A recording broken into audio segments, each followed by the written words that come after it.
In the heart of New York City's vibrant Hudson Square, a scene unfolded that captured the essence of unbridled artistic expression and raw energy. FKA Twigs, the enigmatic English singer whose real name is Talia Debrett Barnett, was spotted weaving through the urban landscape, her body moving to an invisible rhythm that seemed to pulse from the very streets themselves. At 37 years old, this multifaceted artist, known equally for her prowess as a dancer, producer, and vocalist, transformed a mundane sidewalk into her personal stage, dancing freely while headphones cradled her ears, immersing her in a world of sound that only she could fully hear. This impromptu performance was no mere whim.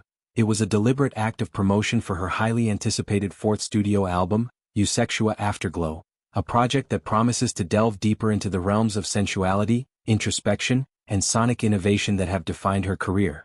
As cameras rolled, capturing every fluid twist and emphatic step, Twigs embodied the spirit of her music. Elusive yet magnetic, vulnerable yet fiercely commanding. Her outfit was a masterclass in edgy sophistication, designed to accentuate her lithe, endless legs that seemed to stretch infinitely against the concrete backdrop. She opted for tiny studded leather hotpants that hugged her form like a second skin, the metallic studs catching the fleeting sunlight and scattering glints like distant stars. Paired with sheer tights that whispered against the pavement, the ensemble evoked a sense of futuristic fragility, as if she were a digital apparition materializing in the tangible world. Layered over this was a sleek leather jacket, its supple material creaking softly with each movement, adding a layer of rebellious armor to her otherwise exposed silhouette. Completing the look were towering Balenciaga platform knee-heel boots, their exaggerated height propelling her into a realm where gravity felt optional, and a black Heliot Emile bag slung casually over her shoulder, a practical touch amid the artistry, holding perhaps notes, lyrics, or the ephemera of a creative life on the move. Twigs' dance was not performative in the traditional sense. It was an extension of her being, a physical dialogue with the beats coursing through her headphones. Her arms sliced through the air with balletic precision, her hips swaying in hypnotic circles that drew passersby to a halt, their daily commutes interrupted by this living sculpture of motion. One could imagine the track playing in her ears, perhaps a snippet from one of the album's lead singles, Cheap Hotel, or Predictable Girl, songs that tease the thematic undercurrents of Eusexua Afterglow.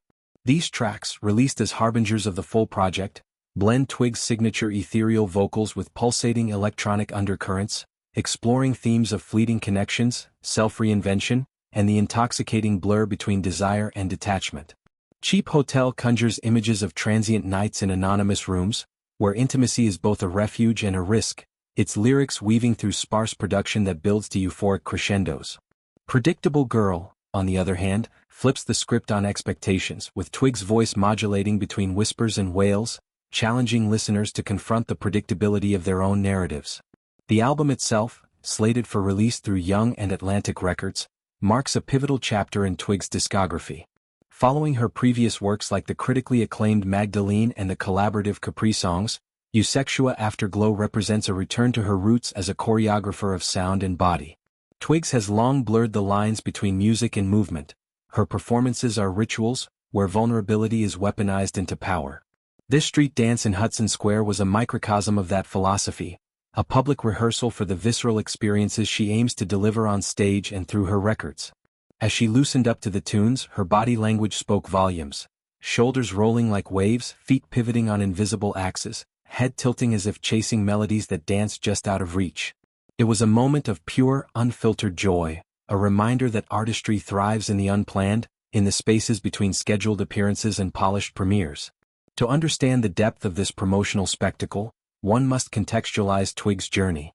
Born in Gloucestershire, England, she rose from the underground club scene to international acclaim, her debut album LP1 earning her a Mercury Prize nomination and comparisons to icons like Kate Bush and Bjork.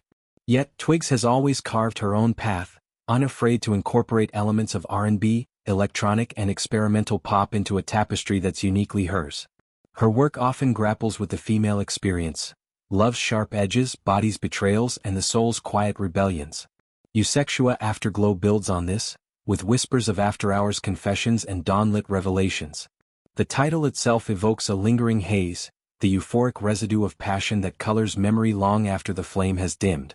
Fans eagerly awaiting its drop have speculated wildly about its sound. Will it lean into the glitchy intimacy of her EPs, or explode into bolder, more orchestral territories? Twigs' street performance offered tantalizing clues. Her movements were both intimate and expansive, mirroring the album's rumored duality. Beyond the aesthetics, this moment in New York underscored Twigs' resilience. Earlier in the year, she had navigated turbulent waters, including visa complications that forced the cancellation of several U.S. and Latin American tour dates, including high-profile slots at Coachella. The backlash was swift and vocal, with social media ablaze in confusion and frustration. How could she grace the Met Gala red carpet mere weeks after citing ongoing visa issues as the reason for pulling out of performances? Twigs addressed the uproar head-on in a candid video, explaining that the snag stemmed from her production team's paperwork oversights, not any personal failing.